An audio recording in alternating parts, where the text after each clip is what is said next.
So, hello everyone. I hope you all are doing fine. Previously, we had a great session on Elizabethan poetry, and we have covered a lot of ground.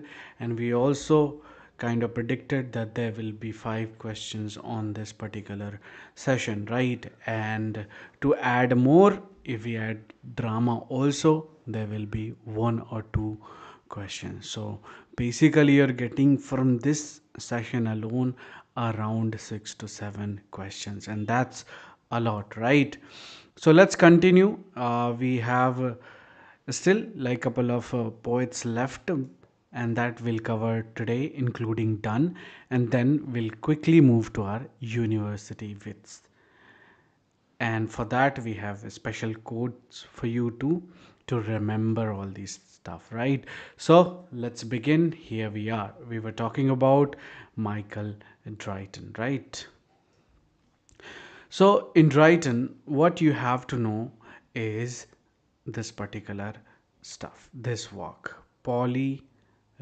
There was a question based on that previously, and again, it was all the lines written in Alexandrines. We told you about what is Alexandrine, that it is 12 syllable, there is 6 in a line, and then comma and 6 more syllable. So basically this is your Alexandrine, right? So that's very important that you have to remember. Another is his poem Agnicot, Agincourt. You have to remember. And then also, what tales of pastoral like the man in the moon. So there is a man in the moon, and then we have another by Lily, the women in the moon, right? In the moon. So in that way you can remember the connection. And again, another important poem that he wrote is Nymphidia. So basically, you're going to get question from Polyolbion and Agincourt, right? And the man in the moon also he has written. There is famous sonnet that he's kind of famous for, since there is no help. So that's all you have to remember in Drayton. Especially what they might ask the chronology order of these poets, and if they go a little bit deep, they might ask about this particular work. Okay, next is Campion. Campion, again, they will ask the chronology order of these poets, not specifically any date, but the order of the group of some poets. So remember, he studied where? In Gray's Inn. He is London, educated in Cambridge. Very important. And why this Campion is famous? Only because of this work, A Book of Iris. There was a question based on that as well. And a couple of more books. Two Songs of Mourning, which was published in 1613. Again, he also wrote another edition of this book, that is Two Books of Iris. And what else you can write, remember, is this: observation in the art of English poesy. Very important, because as you know, it was a kind of, then there was a reply, and who replied this is Samuel Daniel with his, where, the defense of rhyme. Very important that you should know. That's the connection between Campion and Samuel Daniel.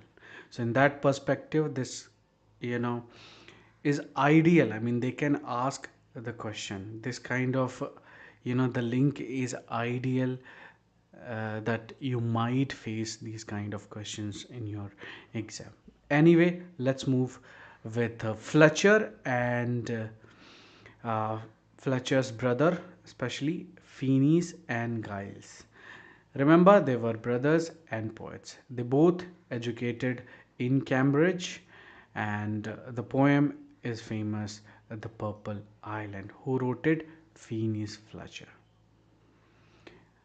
And what Spencerian influence is there in their poem that you can see. And Giles Fletcher known work, Christ, Victory and Triumph. Not much of the question asked before, but you have to remember that there were two brothers also. Who were they? Phineas Fletcher and Giles Fletcher. Right. Now we are here for Samuel Daniel, and he's famous for a couple of things. One is Delia. All the time they ask a question on this work. Delia, very important that you should remember. And he was also a poet laureate, briefly poet role, not so much, so long, but for some time. Right. So remember this work, Delia, by Samuel Daniel. And he's sometime they ask about the defense of rhyme. You should know it was the reply of Thomas Campion's observation in the art of poesy. And the same thing happens where Philip Sidney, I mean, here Sidney replies who? He replied Woodgoson's work, School of a View. So same kind of trend is going on. Right, so that way you will remember the connection here. And there was one question on Samuel Daniel recently, and it was about what Samuel Daniel wrote, what a defense of rhyme. John Dryden, everybody knows he wrote dramatic poesy. Ben Jonson, Horace is famous for Arc Poetica, Ben Jonson for Timber or Discovery. So anyway, if you know these three, you will left out with what this Johnson, and that you can match. So here are the explanation also. As we know, Arc Poetica, what is a special? He also said like the Sydney that rhyme is not important to express thoughts in poetry, right? Both of them. And John Dryden, dramatic poesy, couple of lines, very important. And of course, we'll talk about that metaphysic word that he mentioned, that we'll also talk about later in his section. And Samuel Daniel, that what is our thing to remember. Now let me tell you the chronology of all these works. Remember, Plato's A Republic, Aristotle Poetics, then we have Horace Arc Poetica. These order is very important because you get questions based on that. Then we have Longinus on the Sublime, then Stephen Gusson, School of Abuse, who replied, Sidney replied with an apology of poetry. Then we have Campion's Observation in the Art of English Poesy, replied we had a defense of rhyme. Then we have John Dryden's of dramatic poesy. Then the list will go on. Later we'll make. So remember the question you always get in chronology order here. All this work you should remember. Anyway, now let's move to our one of the important poet here is John Donne. There were so many questions, there were like uh, 7 to 8 questions in span of just 5 years. So before that they were keep asking about so many quotes of John Donne and all, but these days what you get mostly about the valediction poem, you get question from holy sonnets and a couple of more that we'll discuss. The first of all, you should know he was a guy from London, wealthy Catholic family. Dunne's parent, John Donne, Elizabeth Hewood. Haywood, and she was the daughter of John Haywood. Very important. And then Dunn was raised as Catholic during a time of Protestant rule. So he was a Catholic, very important. Remember when we started this course, we talked about how you can measure a particular personality of a poet or a writer or a dramatist through the religion, the religious view, their political connection, or their view about politics. All these, they are all influenced by all these things. And we also talked about how you should remember the first work and the last work, right, and other things that you can hear, that you can pay attention here. He studied in Lincoln's Inn. So before that, like 6 7 years ago, there was question on his life also, like where he studied and all this, and there was couple of options there, like in ABCDE, and this point was there. He studied law at Lincoln's Inn, right? And one of the things you should remember, Dunn secretly married to Ian Moore, and that actually led him where his imprisonment. Very important. And Dunn spent next 14 years writing, seeking office without success, and he wrote notable work like Pseudo Martyr. Very important. Know this. Martyr. And Dunn was ordained in the Church of, where, which one? Church of England in 1615, and became royal chaplain of who? To James the First. And the complete turn of his shift of his life happened what? When his wife died in 1617, and then he started writing about the whole holy sonnet and all these things. And he what? He actually vowed that he will never get married again. And later, that important thing happened in his life, that he became this dean of Saint Paul's Church. Very important. And they used to ask question before, based on this thing, through statement, but the trend is gone. They're mostly asking about holy sonnets and a little bit about other poems and different new poems, not like there is the negative love, there is a poem like we have the valediction on weeping, all these things asking before.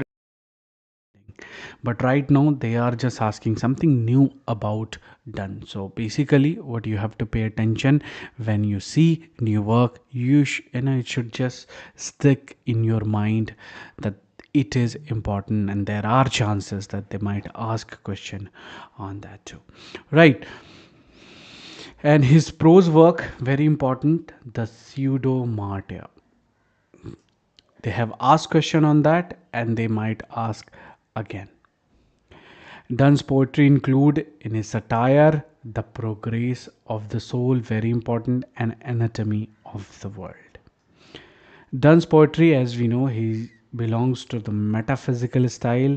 Actually, usually in a chapter, if you see some history book or other, they usually include Donne in the metaphysical category there, and then they describe about his life and all in the section. But here, as we are moving through the ages, so we should know that Donne was the earliest metaphysical poet. So we are adding here, and the later there is a group that we have made that we'll discuss later in the next couple of session. Anyway, so I was telling you about little bit his style is like vivid imagery. You can see pessimism most of the time, roughness is there, some kind of crabbed language and obscure expressions. And then Donne's poetry always has that intelligence and genius. And as you figure of the picture, and he was a kind of, there was a big gap between Donne and metaphysical poets. There was big gap, so he was the earliest one. Then he actually kind of filled the bridge. So he was your first guy in metaphysical poet, right? When somebody much, a bad time in his life and also good time, but mostly he was affected by the death of his wife and all, and that actually reflected in his poetry. Has that melancholy and intensity. In his work, sermon is very important. That kind of, exaggerated imagery and emotional frenzy is there. And John Donne died on March 31st, 1631. Why I have mentioned this poem? Because it's important, and like as I told you many times based on that. So death, so that is the name of the poem, and which is Holy Sonnet 10. And with the same name, who published it? Another poet published from the modern poetry, and that I'll tell you. So remember, death, be not proud, thou some have called thee, though mighty and dreadful, for thou art not so. For those whom thou thinkest thou dost overthrow. So remember this thing, and the line, opening line of the Holy Sonnet 10. And okay, another poet who wrote is Adrian Rich. Very important that you should remember. Anyway, list of the poem, you can see we have the flea. You should actually read the poem if you like, but the questions they have, asking from the textual based of these poem kind of gone, but for the same point you can just mention the very important, and you always get question from a valediction forbidding mourning, and then death, be not proud, it is our sonnet number 10. Also wrote Adrian Rich with the same name. Then we have the sun rising, then the canonization, then the good morrow, and a nocturnal upon St. Louis Day, and the relic and the anniversary. Very important, because there was a question based on the anniversary that it was commemorated the death of Elizabeth Dury, and who was the 14-year-old daughter of his patron, Sir Robert Drury. Other poems you can see the Ecstasy, Love Alchemy, Batter My Heart, which is also sonnet number 14, and the Apparition, and a hymn to the God Father, also known under the title To Christ. Very important, there was a question on that too. Other poems, Air and Angel, The Triple Fools, very important elegy he has written to his mistress going to bed. Satire is there, Satire 3, A Lecture Upon the Shadow, and Valediction of Moon. So that is a kind of trend going on. Continuously they are asking about this valediction of weeping. Not the forbidden mourning, but the valediction of weeping. Very important that you should follow the trend. Another trend is the negative love. They have asked question about that. Is a poem by Donne, as we know, in which a speaker expresses the idea that love cannot be controlled or constant. So these new trend is going on to remember all this. Another is lovers infiniteness. This is also important. There was an option on that too. So I hope you remember. And very important poem that almost you get question from the forbidding morning, you should remember. It's a conceit kind of type uh, conceit kind of poem, and conceit is what? An extended metaphor. When you extend metaphor, in which he compares the two lovers to two legs of compass. Very important. And the poem is addressed to the speaker's wife, who is about to leave for some time. And the same name, and Adrian Rich with the same name, Adrian Rich wrote the same poem, not the same, the name is the same. And very important, there was a question based on that as well. So let's move to the question. So we have completed our poetry section, and we'll see the drama next. But before that, we should know what kind of question you might face in the exam based on PYQ. So first of all, they ask the chronology order of the poem. As we have um, mentioned that how you can create the kind of mnemonic or the formula that we have discussed before, right? We had, let me tell you the formula. I hope it's here.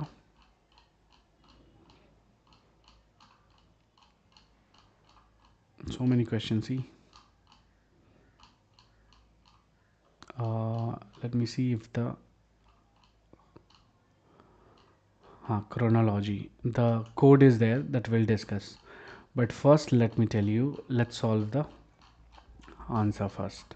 All the questions that we have on done.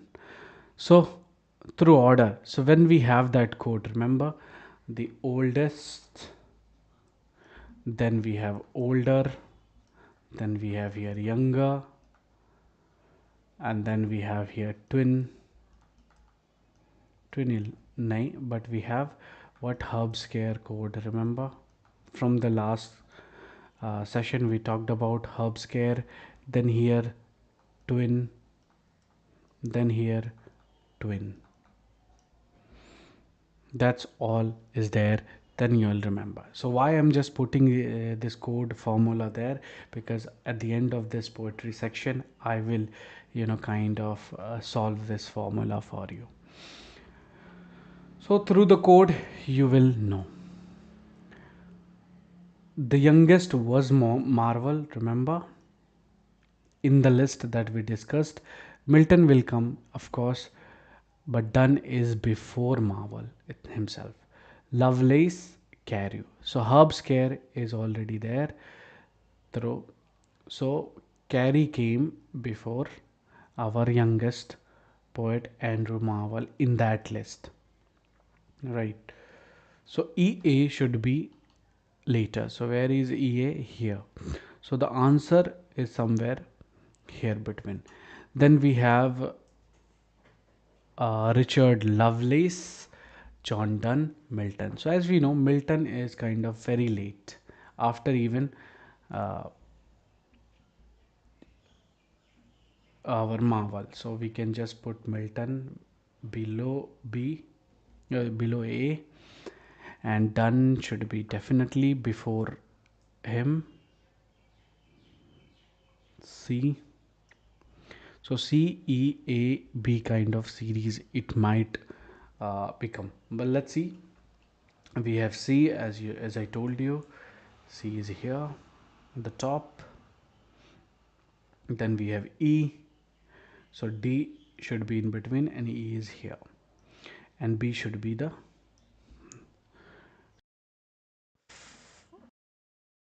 minute. So our answer is this. And how? You see, John Donne is our oldest guy here. And then Thomas Carew. Then we have Milton and Marvel. Okay, so Milton we are not discussing right now. We are going to discuss in the next chapter. So that way. Another question on Donne was this, on weeping. I told you now this is the question that you are getting all the time these days. So John Donne, this one. Then Andrew Marvell, George Herbert, and Henry Vaughan. So that you have to know. So as we know, Andrew Marvell, what he wrote about the garden. And then we have George Herbert, who wrote The Caller, and Henry Vaughan, The Retreat. These are metaphysical that we'll talk about in the session of the metaphysical poets. Here is the question because we have John Donne, right? And which of the following writers do A.D. Hope address through the poetic A Book of Answer? And why we have mentioned here, because he not only mentioned Mallarmé but also Marvel, Donne, Milton, Tennyson. That's why. So next time they might give another option which will be like Donne, and then you have to put the answer. Select Donne also. So which one of the following is a set of metaphysical poets? As we know, there should be Donne. In the list we have Donne. Here is also Donne. Dryden, no. So Dryden, no. And any other? We have Samuel Johnson. Definitely not. Definitely not. So we are left with this first one: John Donne, Henry Vaughan, Andrew Marvell. Very easy to select an answer, right? Okay. This is the explanation of metaphysical poet that we'll talk about in that session. But anyway, a little bit. T.S. Eliot wrote the poem, the essay, The Metaphysical Poets. John Dryden censored Donne for affecting the metaphysic, the first time he mentioned. Very important. And which of the following poems contains John Donne's famous conceit, bringing again about the campus? Everybody knows it's a valediction forbidding mourning. Very important. Other explanation we have, again they have asked about negative love. They ask about lovers' infiniteness. You see, so the trend is happening right now, and valediction of weeping. So that is your reason that you have to really kind of remember all these new poems by Donne. Anyway, question number 6 about as we know, anniversary by Donne, right? So A2 is where here, and as we know, Abraham. Then we have next uh, The Temple is by Herbert, and Pindaric Odes, as we know, it's about odes. So we have 4 here. Rehearsal Transport is by Andrew Marvell, and Pindaric Ode is absolutely by Abraham Cowley. We haven't studied yet, but why we have mentioned this question? Because of this anniversary. So Donne always comes, so that you have to know. Anyway, arrange the following parts again. The year of the birth. So obviously John Donne in the beginning. So all these 3 options are there. Then we could just mention Robert Browning, because he's kind of Victorian, that we can put. And then we have other like Rudyard Kipling we can put, and our Houseman and John Masefield, they are 20th century poets, so they should obviously come later. So DC is there. So even if you know about this B, you might be able to answer the question. Right, the dates are also mentioned here. John Donne 1572, he's a twin of who? Our Johnson. It's a code, right? Not in real life they're twin, but the birth is in the same year. Okay, then Robert Browning 1812, Rudyard Kipling 1865, and 1859 this actually and 1878 Masefield. So all the dates are here. A valediction, forbidding mourning, is written by who? John Donne. Easy for you to answer. And also written by Adrian Rich. So A and C should be the answer.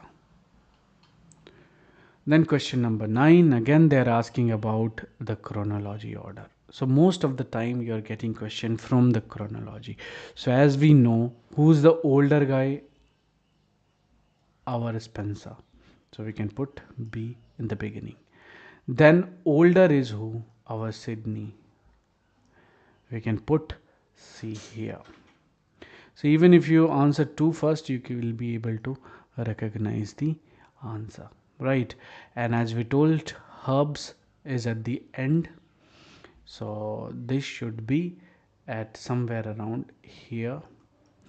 And E, Oliver Goldsmith, he is far later dramatist, so you can, or poet, both you can put here. So left out with our who? John Donne. So this is our order. That's how you can solve. Name the poet who has kind of composed the following poem. As we know, it is by who?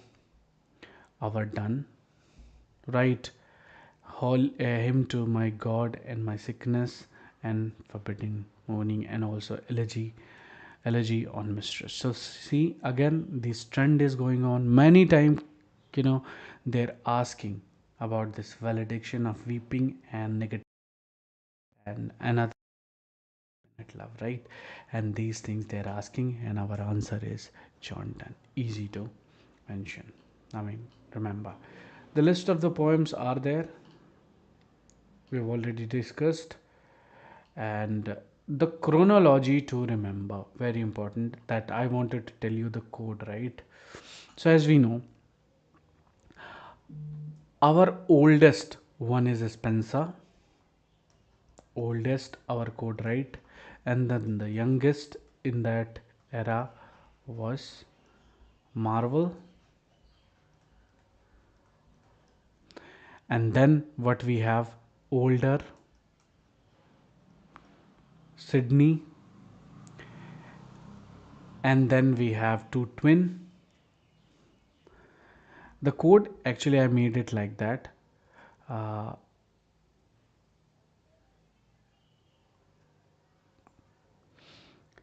Oldest, youngest, and then we have Herb's Care, and then Milton's Love, right? So in between we have Milton's Love. So Lovelace,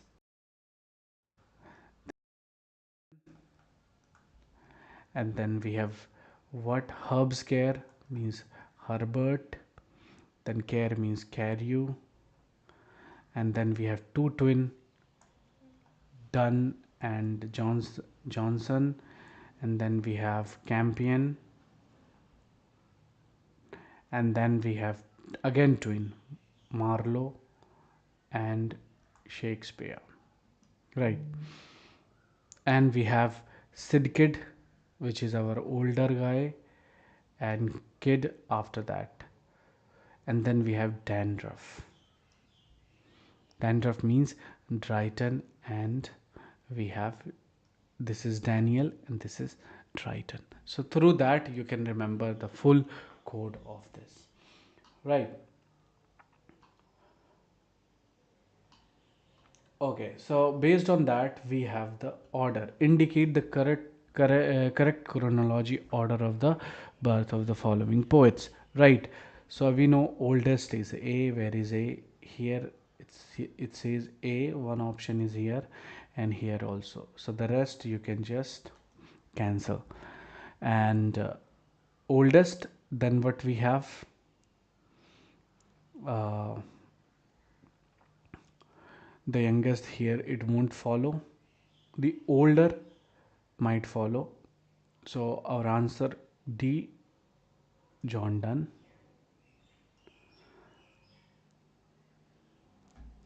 You can just look at the code here one more time.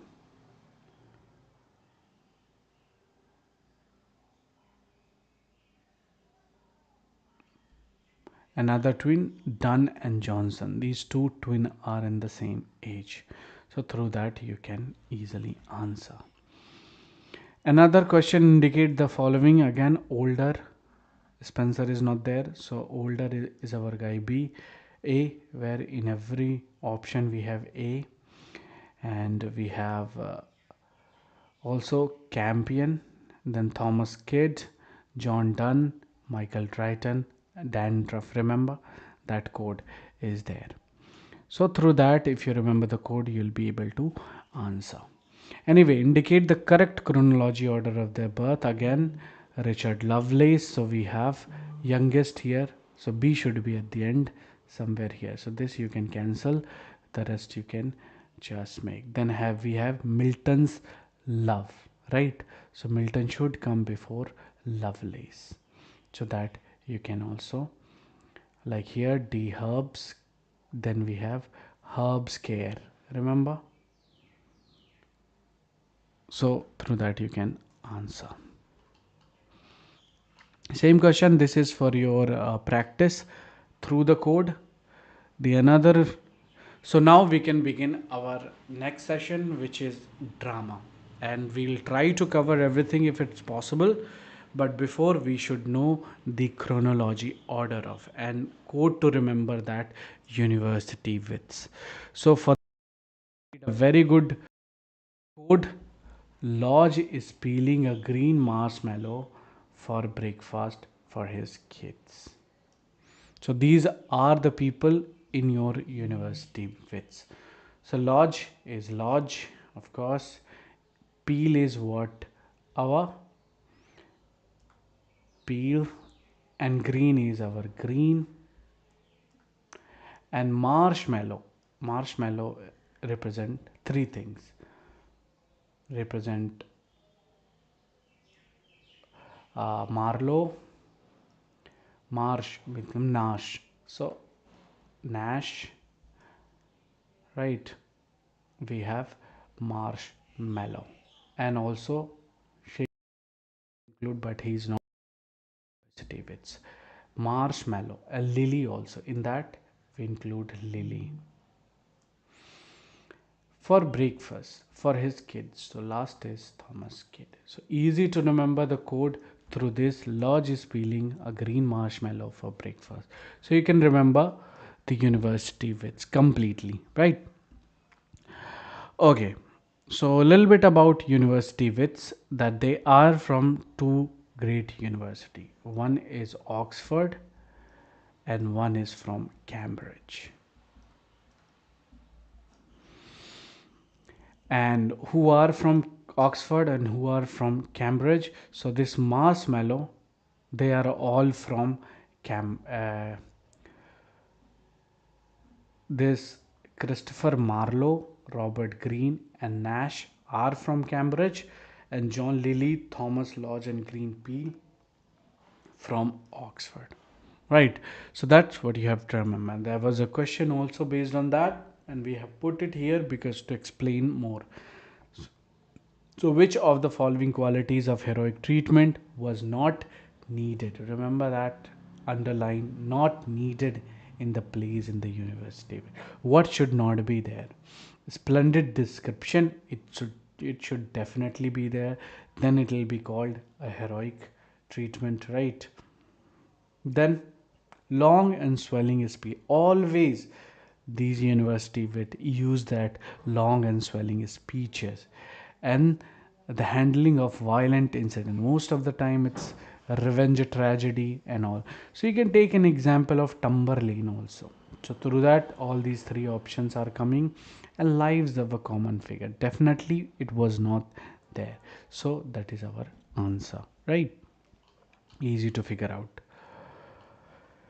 Again, some characteristics, historical figure like Tamberlane is there, right? And favored long, eloquent speeches. It is one of the main qualities of university wits. And then intense emotion and conflict and violent, to definitely it should be there. Kind of bombast in weaker works, comedy, crude when pleasant. So And remember, it is blank verse. So that's all we have in university wits. Now let's start. The first person here, Thomas Lodge. So Thomas Lodge is who? Our university wits from. He's from our Oxford University, right? Let me see.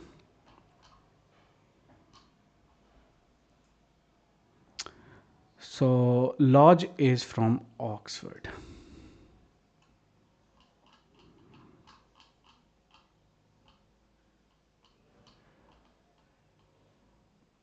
Okay.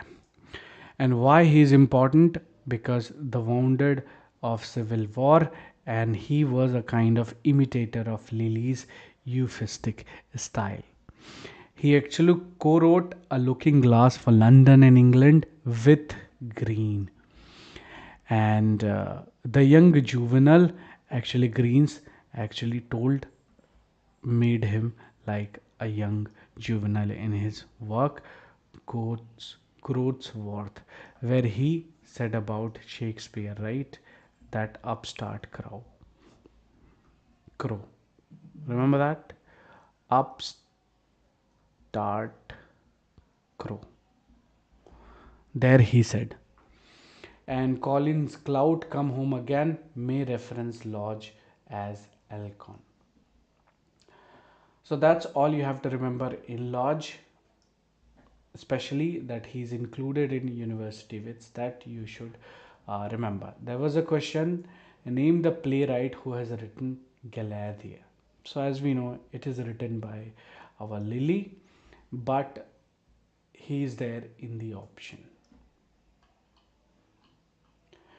Now next is George Peele, and George Peele, remember, from Oxford, and he has actually, a little bit collaboration with Titus Andronicus by Shakespeare, and many anonymous Elizabethan plays have been attributed to him and associated with Robert Greene and all the university with in Cambridge. uh, Tried to make a living as professional author. He wrote many, but he was not that rich. So experimented with poetry in various forms and style. His earliest work, The Arraignment of Paris. They have asked on this. Also wrote some poem. So this question was there. So as you can see here, here is the option. Uh, it's in the option, but not in the by George Peele. So you see, we have The Arraignment. Then another work is there, the famous Chronicles of Kings. So they are asking from university wits, and they have started asking about George Peele now. So in that case, you have to remember all of his work. So that's you have to remember. He also wrote The Old Wives' Tale. Here is the option, and of course the famous chronicle of, we have Edward the First, and a moon for the misbegotten is not there, and the Scottish history of James the Fourth. Where is James the Fourth? Not there. So we have 1, 2, and 3. Answer should be A, C, N, E. So that is our answer. Okay. A Moon Begotten is an American, is a play by American playwright Eugene O'Neill. Another explanation, extra, I mean. So question number 2: who among the following attached himself to the Earl of Nottingham? So if it comes about Nottingham, you should know it's our Marlowe. But in the option, it is given here. Right. So Admiral Man, very important, that also it was called Admiral Companies. The Earl of Nottingham Mans, and we have our Marlowe there. And there were two kind of company there. One is Admiral, and another was what, the Lord Chamberlain, where Shakespeare was there. As we know, they're twin, right? Through a month and 1564, and Shakespeare also born in 1564.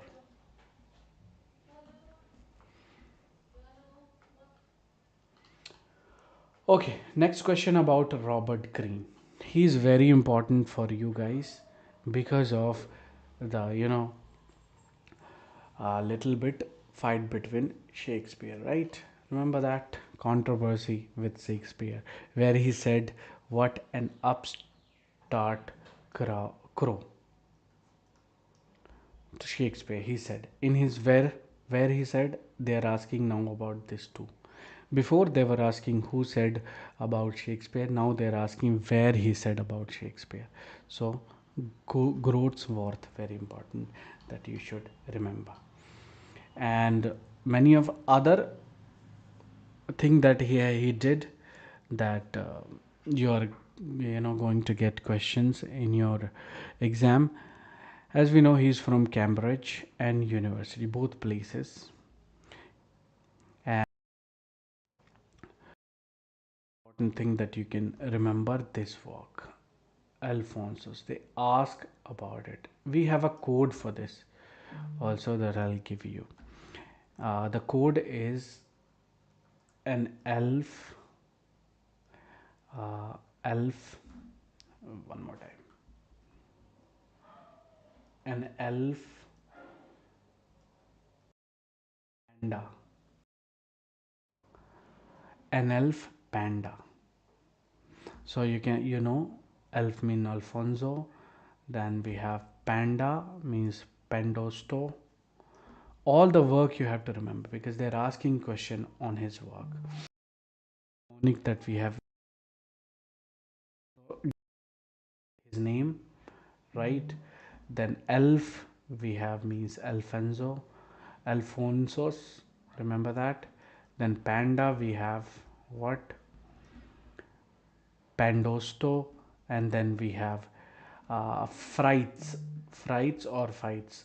You can just remember through that, which is Friar Bacon, and then we have what, a Scottish knight, which is the Scottish history, and Shakespeare because he also said about Shakespeare in Groats.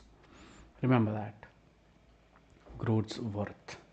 So the code is here to remember, and through that you can just easily, completely, kind of learn about our Green.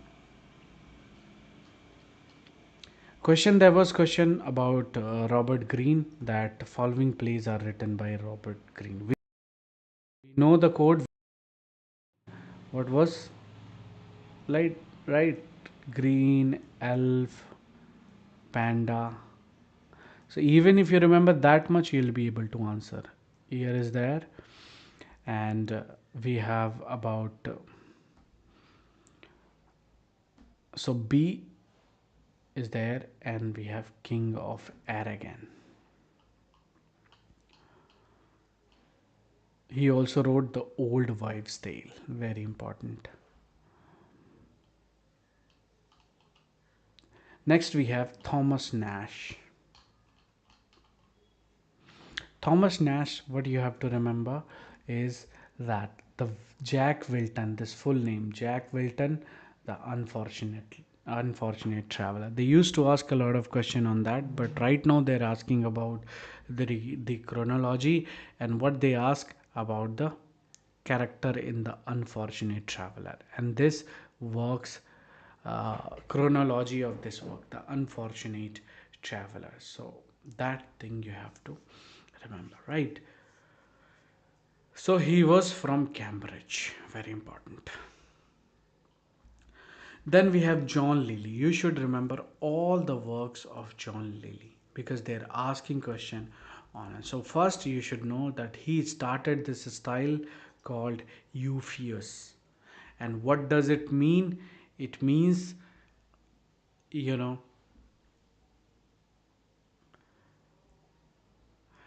Lily's distinctive and much imitated literary style, named after the title character of his two books, is known as euphemism. And these texts that you have to know, John Lilly wrote Endymion, Campase, Sappho, Galantra, Midas, Mother, and the Woman. So basically, you have to remember this one, then Woman, and this uh, Galantra. They always ask about these three works. So you can just make a code for that too. Remember the woman in the moon, and who wrote the man in the moon? You can write in the comment box. We already discussed uh, just earlier. And Euphues, very important that you should know. What is that? It is a kind of derived from Greek word meaning graceful wit.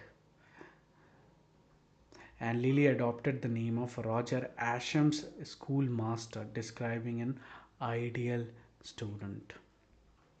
Very important.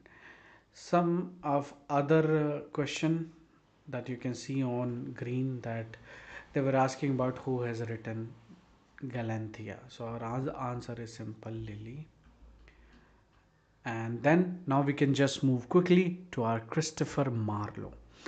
So in the Marlowe, what you have to remember that he born in the same year when Shakespeare born. So we have a quote for this, marshmallow. Remember that? He symbolized best and worst of his era also. Remember, they used to ask like 10 years ago about this, the eldest son of shoemaker, but now they're not asking. Adopted literature as a profession and became attached to the Lord Admiral.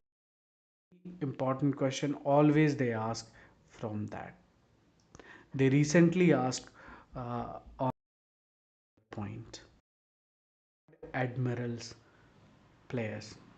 Another was what Lord Chamberlain, remember where Shakespeare was working. Here, Shakespeare.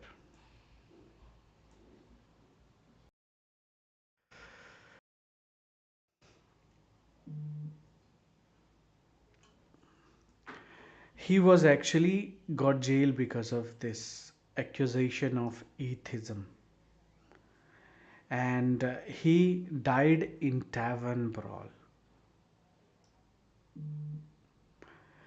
Even if he was kind of, if he would have survived, he would have put to death later. So kind of here everything happened. And how he died, stabbed by a rival romantic interest.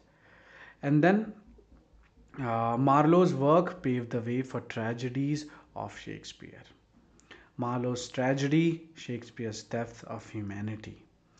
And Robert Greene said about him what? In his where? Remember his work? Groatsworth, right? Worth. Where he said about Marlowe that Marlowe is referred as famous gracer of tragedies.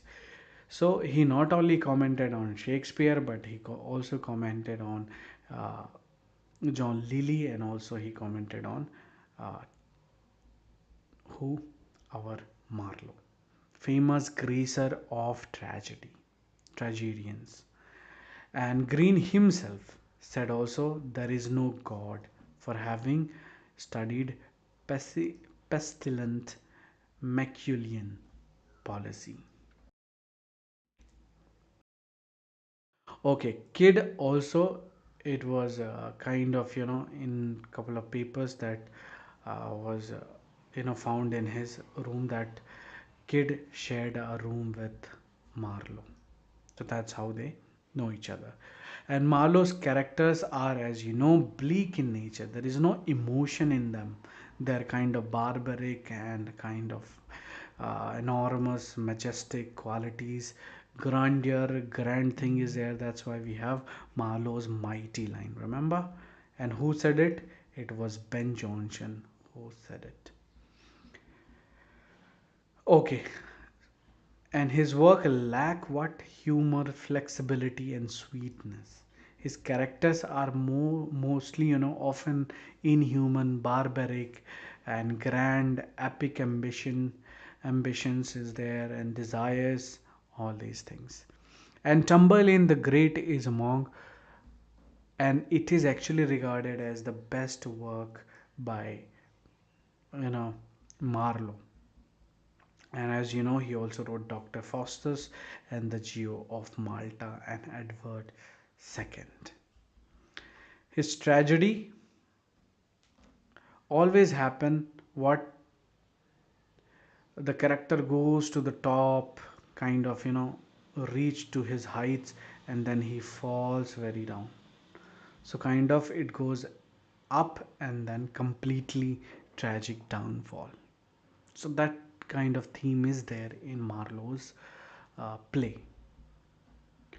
And he collaborated with Nash in where tragedy of Dido. Total he wrote six dramas, and he also wrote some of the poems that we'll also discuss.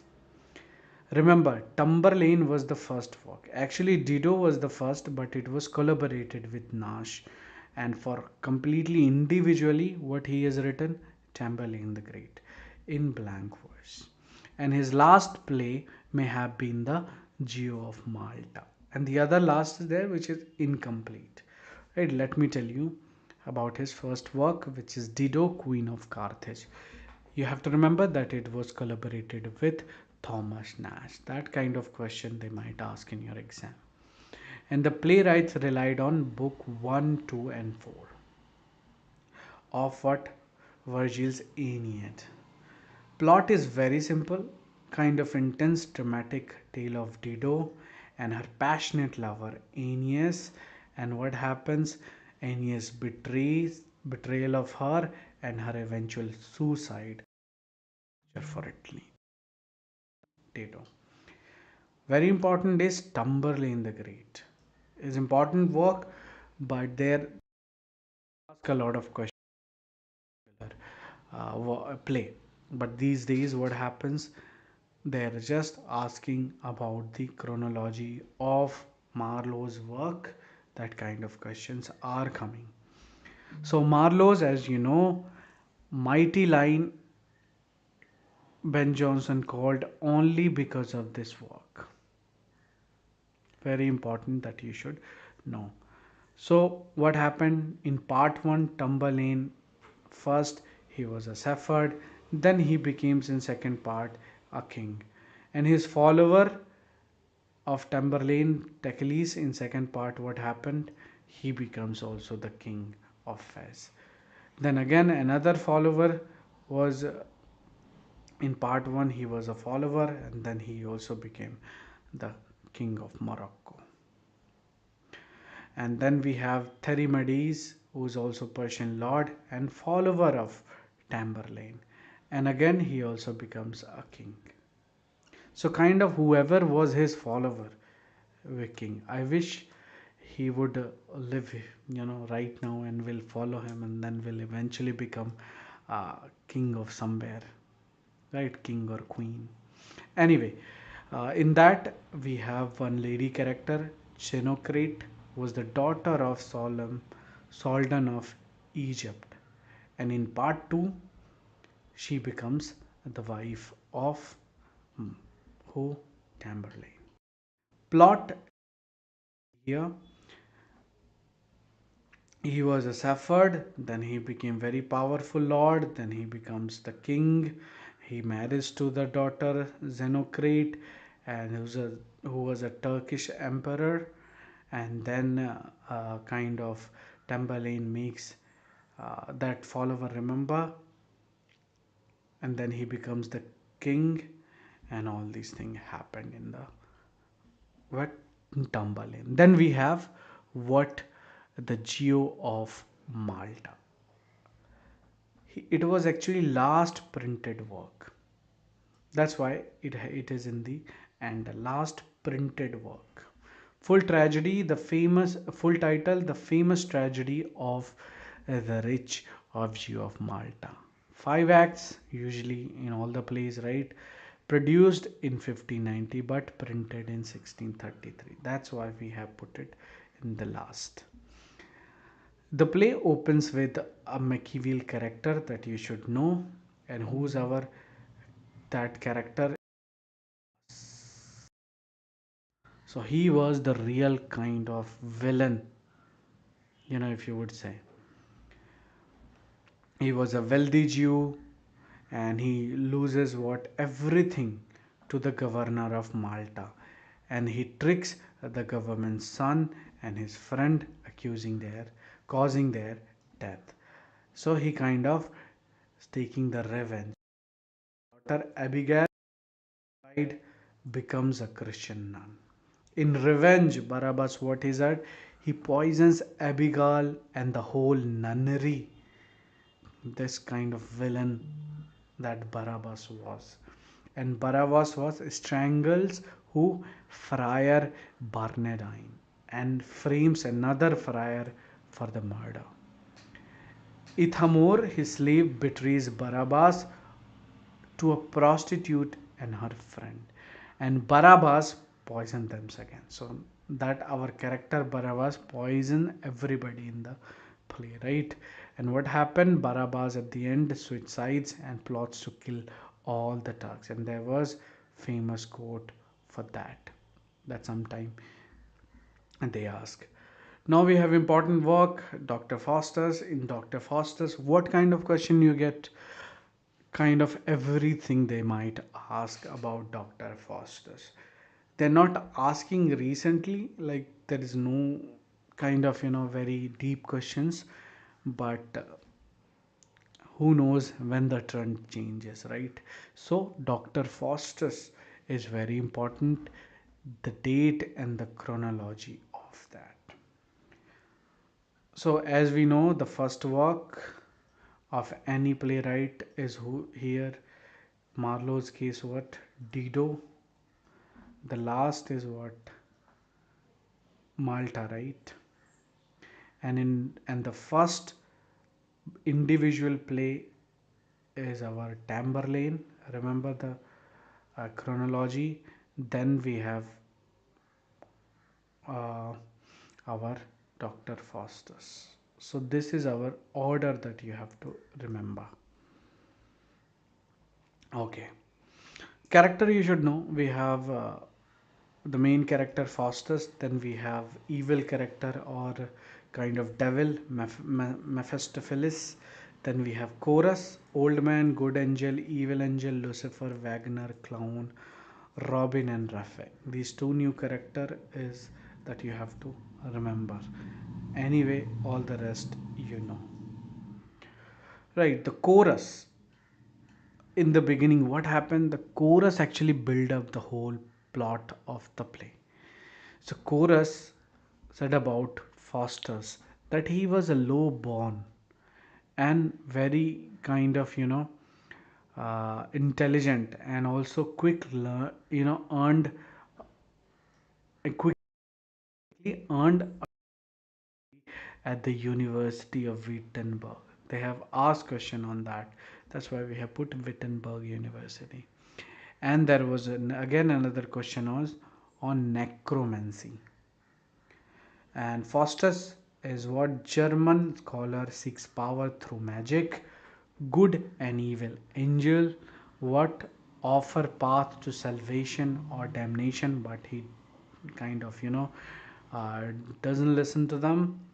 And we have his you know Valdes and Cornelius companion teach him black fundamentals. Summons who? Mephistopheles makes a pact, and in a pact, what is written in his arm? Humofew means "Oh man, fly." He bargains Mephistopheles for 20 years of power, he said. He asked from Mephistopheles, and instead of that, what after 24 years? He asked, Mephistopheles asked for his soul. Faustus hesitated in the beginning, but eventually he signs. Mephistopheles distracts him with the dance of devil, and Foster begins to regret and curses Mephistopheles, but the deed is done, right? Good and evil come, angel return very late. It was too late, right? Mephistopheles and Lucifer brings who? The seven deadly sins. Faustus, what happened to the after the power? Faustus goes to Rome, do some play, tricks, and one of the tricks were popes by stealing food, boxing the pope's ear. Very important, and he gains, fame with his power, deceiving other. Another thing happened is that Foster performs illusion to please Charles the Fifth, and Charles the Fifth what asked that if he could allow him to see Alexander the Great. It also happened in the. And what else happened is a knight scoffs at Foster's power, and altars sprout from his head, and he swindles, humilities others with his newfound power. So many tricks he's doing after he got the power, right? And another, he sells him, horse of that turn. So that horse, no, kind of very important. There was a question on this particular line, that's why we have put that. So the horse kind of, cursor shows up there, and along with a Robin, a man named Dick. And Robin the clown and others seek justice at the court. Faustus entertain again Duke and Duchess with illusion again, and Wagner reveals Faustus is preparing for death soon.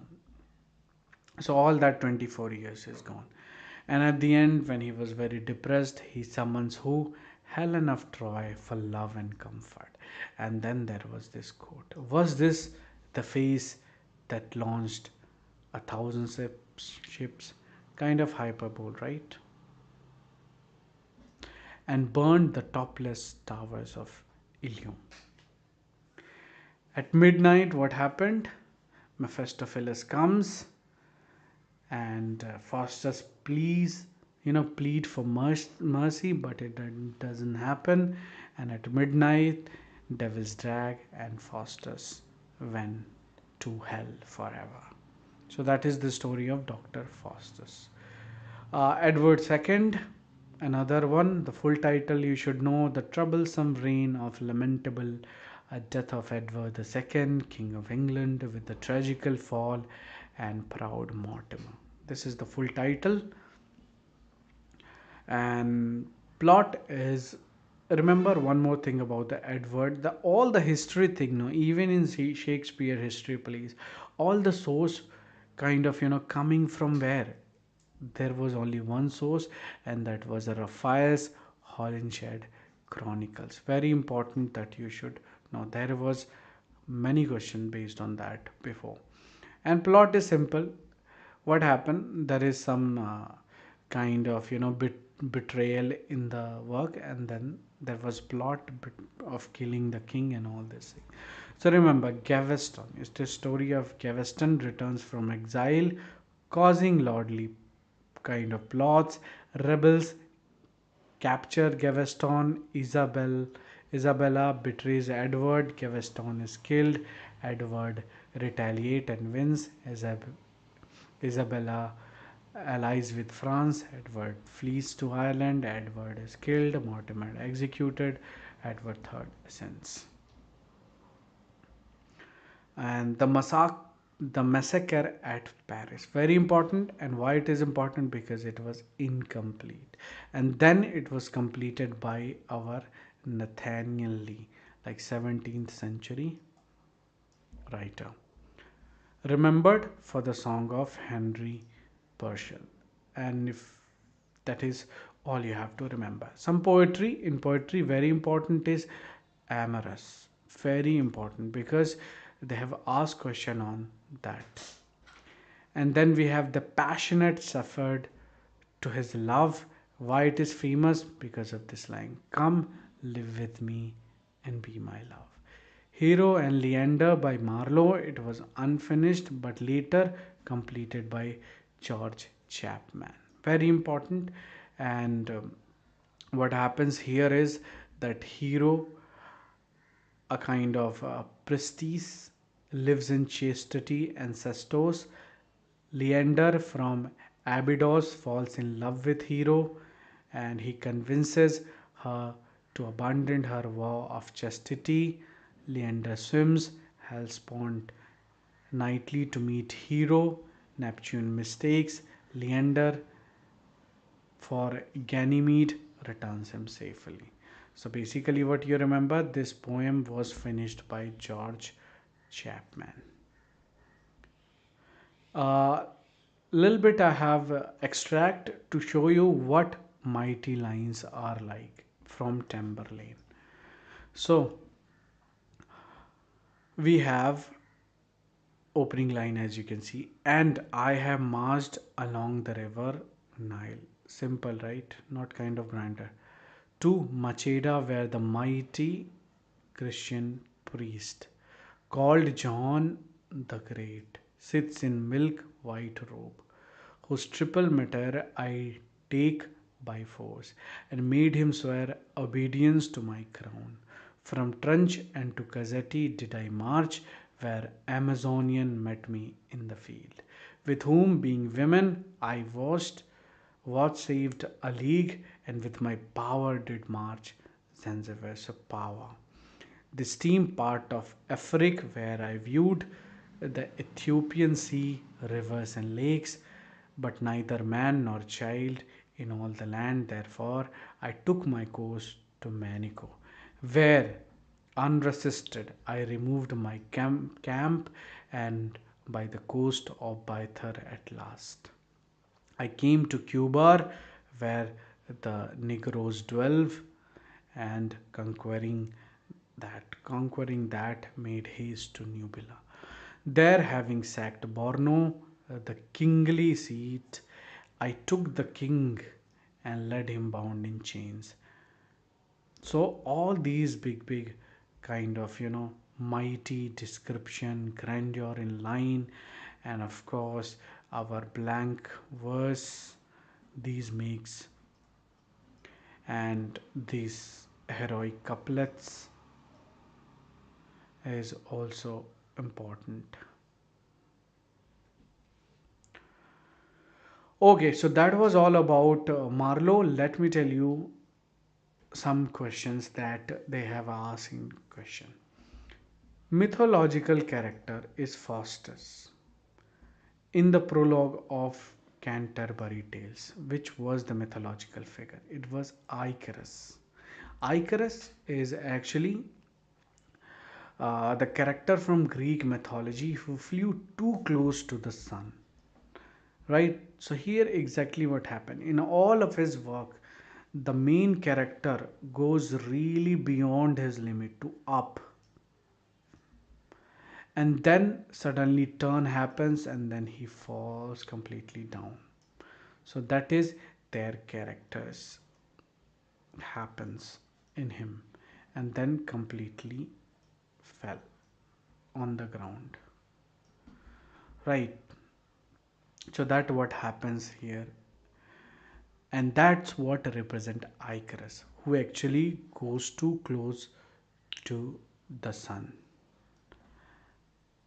and then eventually burn himself, right? Question 2. The lives of which of the following writers have been subject matter of novels by Anthony Burgess? So, Anthony Burgess have written a novel which actually features what? Marlowe and Keats. Very important. Most of the time you get question based on that itself. And the work name is A Dead Man in Deptford. Talks about the life and death of Marlowe. And also Burgess, another novel which is like the Sun, Shakespeare. These two very important. Okay, which of the following character instruct Foster's in the dark magic? Who was that? As we know in the beginning, Cornelius and Valdez. Right. These explanation you'll get always when you solve the PYQ from the course, from the quiz, and you'll get all the explanation there. Who among the following attached himself to the Earl of Nottingham? Obviously, it is Marlowe. And for the Shakespeare, we have Chamberlain. है ना? That is our thing. Okay, admirals is for Nottingham, where Marlowe is there. Admiral, and then we have Christopher Marlowe's Tamberlane, right?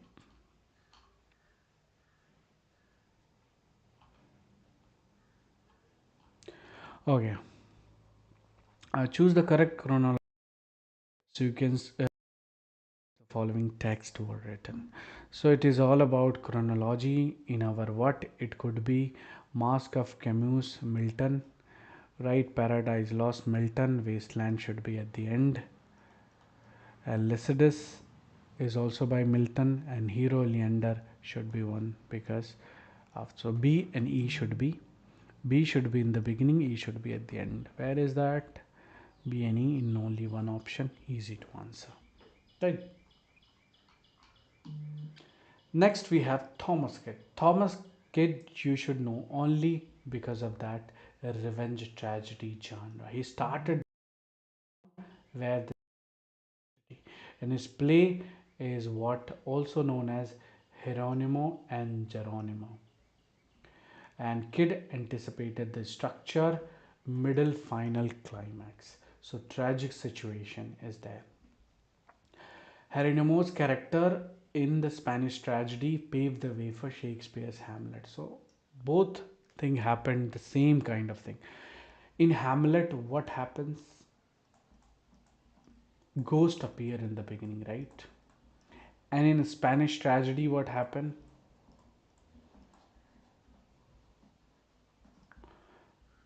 What happened? Here also ghost appear in the beginning.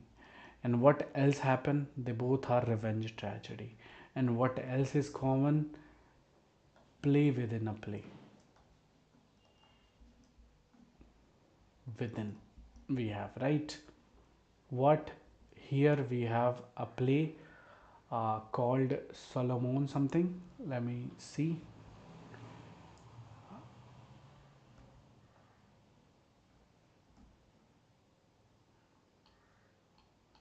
Where is the name of the play?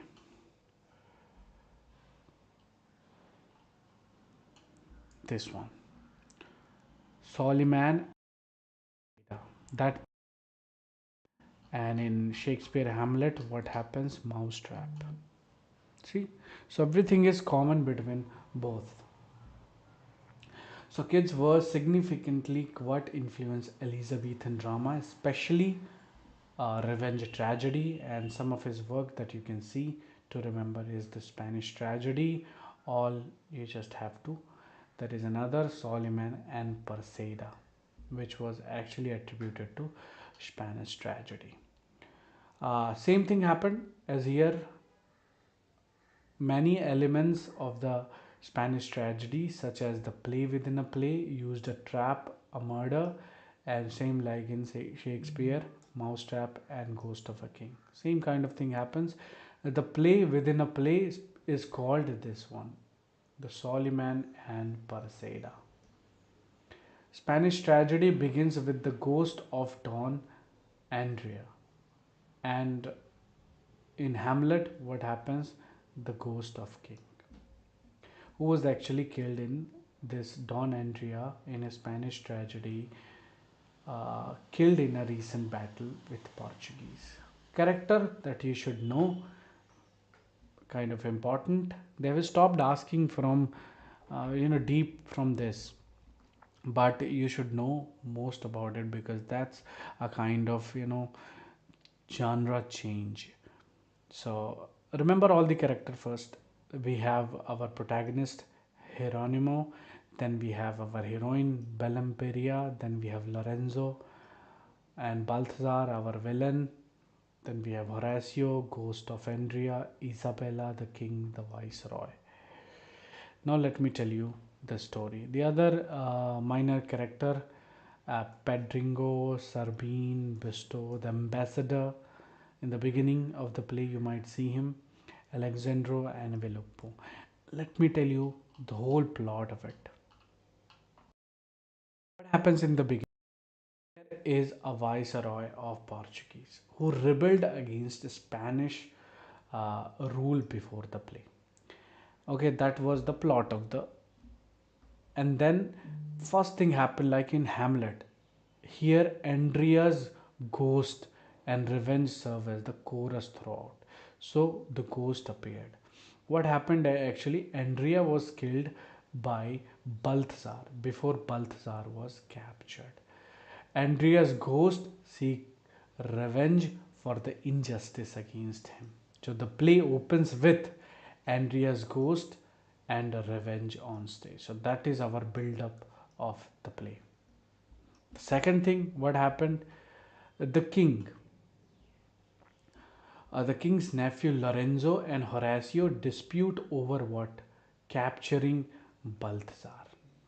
Horatio defeated Balthazar, but Lorenzo takes partial credit. And Bellampria, formerly in love with Andrea, who falls for Horatio. Bellampria what seeks revenge for Andrea's death by loving Horatio, and Balthazar falls in love with Bellampria. So everything happens here, right? The build up, the second build up, the plot. Then the Spanish king arrange a marriage between both Bellampria and Balthazar. Lorenzo suspects Bellamperia's new lover and bribes Pedri Engeo. And Lorenzo and Balthazar murder who? Horatio. Another plot happened, right? Now, who's Horatio? Horatio was son of Hieronymo and Isabella.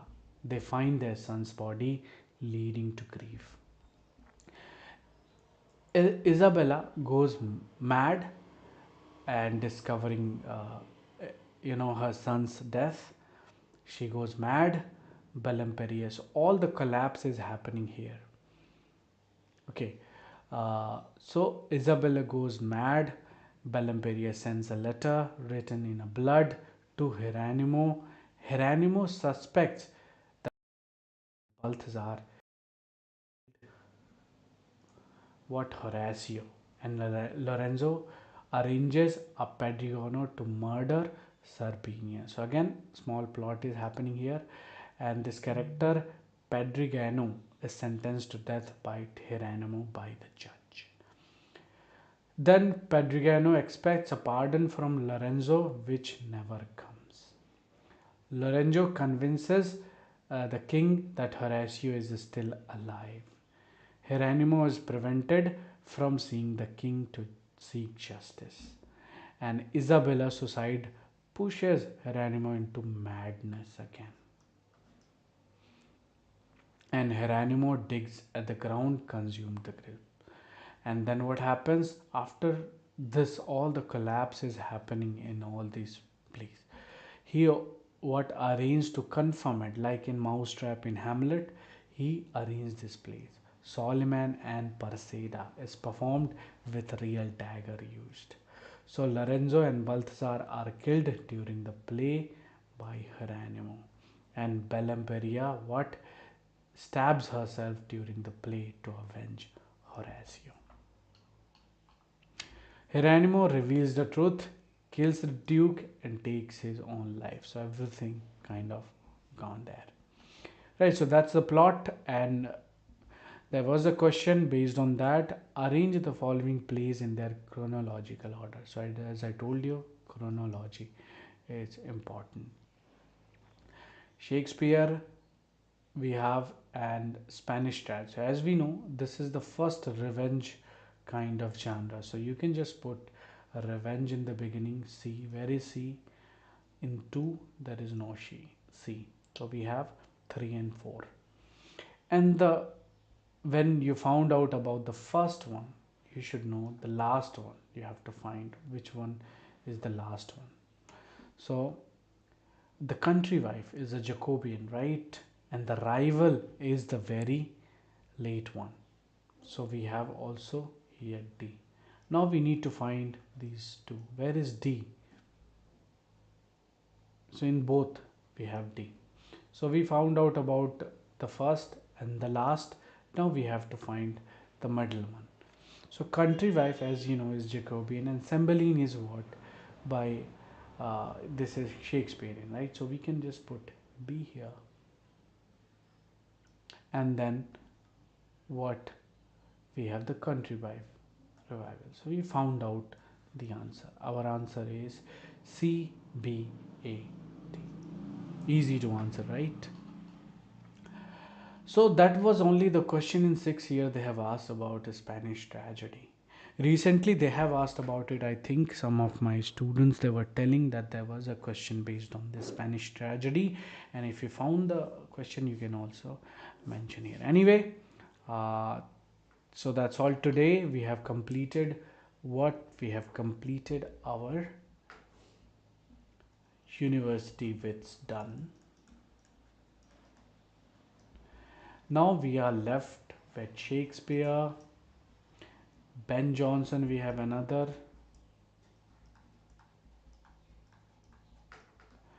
and what other dramatist? I think two major is left, major playwrights that we'll discuss later.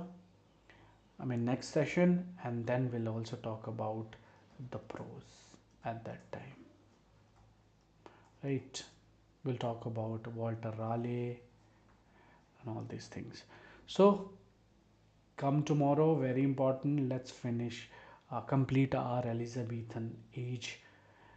Not tomorrow, I don't think we'll be able to complete, because we have Shakespeare, which is going to be a little bit bigger and larger than the rest of the session, because there's 37 plays, right, that we have to discuss. And one more thing that we can do, you can first like the video, like, and then subscribe, and then share if possible, right? And comment also if you have any doubt. And for the Telegram channel, you can go to the description box below the video. We have description that you can join. We have WhatsApp group also that you can join.